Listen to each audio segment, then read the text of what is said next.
Richtig verlegt bereitet Skinrock besonders viel Freude. Auf fast jedem erdenklichen Untergrund, im Innen- und im Außenbereich. Auch vor Nasszonen oder stilvoller Hintergrundbeleuchtung macht Skinrock keinen Halt. Wie Sie die Platten richtig verlegen, zeigen wir jetzt in 10 einfachen Schritten auf 4 verschiedenen Oberflächen.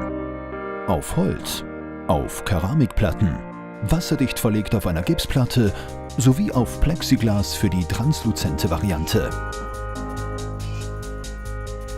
Überprüfen Sie als erstes die Verlegeanordnung. Setzen Sie die Platten nach gewünschtem Muster. Den Plattenuntergrund bereiten Sie vor, indem Sie diesen gut reinigen.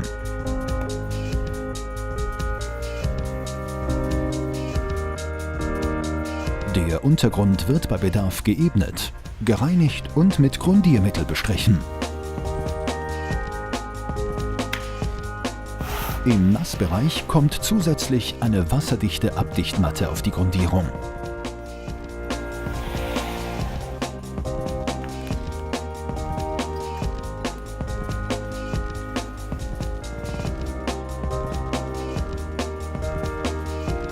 Jetzt vermessen Sie die Skinrock-Platten und schneiden diese mit einer Kreissäge oder einem Winkelschleifer zu.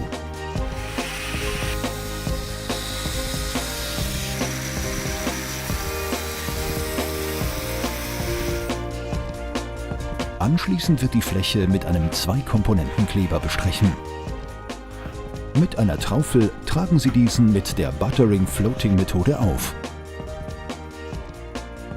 Bei Plexiglas verwenden Sie eine flache Traufe.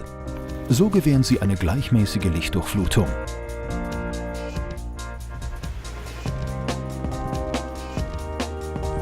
Für den eleganten Abschluss können Sie noch vor dem Verlegen eine Schiene anbringen, passend zu Ihrer Skinrock-Ausführung. Diese muss anschließend mit dem Kleber bestrichen werden. Jetzt bekommen die Platten den Kleber.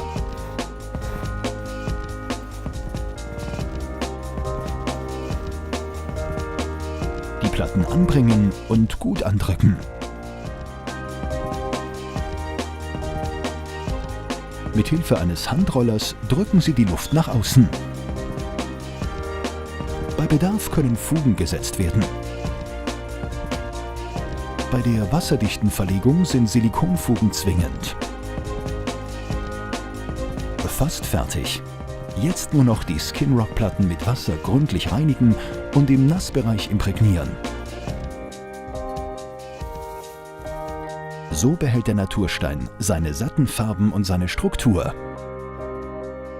Die Liste der Hilfsmittel und der empfohlenen Kleber finden Sie auf unserer Webseite.